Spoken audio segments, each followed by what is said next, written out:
Hi అందరికీ. కోడిగుడ్లు capsicum curry అండి. చాలా టేస్టీగా ఉంటుంది. ఒకసారి ట్రై చేసి చూడండి.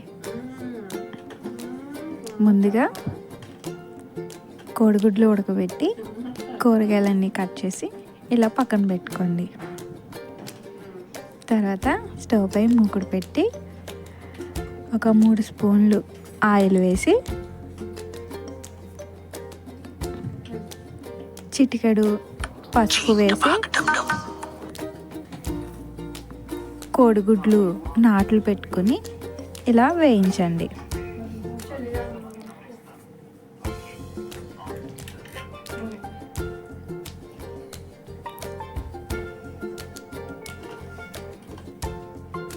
దారగా వేయించండి.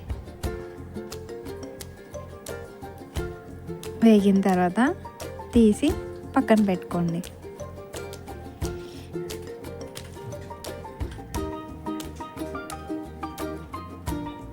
తర్వాత అదే ఆయిల్లో పచ్చిమిర్చి ఉల్లిపాయ ముక్కలు వేసి దోరగా వేయించండి.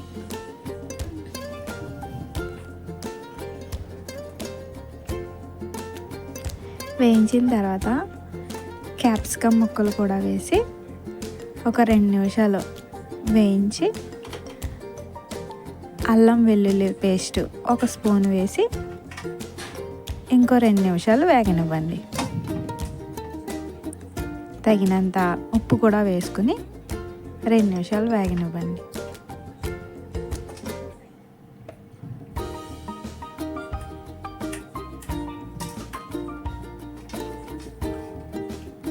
తర్వాత 1 స్పూను ధనియాల పొడి, ఒక 2 స్పూన్లు మీ కారానికి తగ్గట్టు కారం వేసుకుని ఇంకో 2 నిమిషాలు బాగా మగ్గనిచ్చి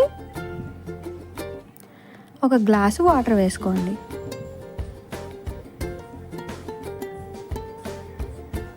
బాగా కలిపిన తర్వాత మనం వేయించి పెట్టుకున్న ఎగ్స్ ఇందులో వేసి పైన కొత్తిమీర చల్లి ఒకసారి తిప్పి మూత పెట్టారంటే ఒక 5-10 నిమిషాల్లో కర్రీ రెడీ అవుతుందండి.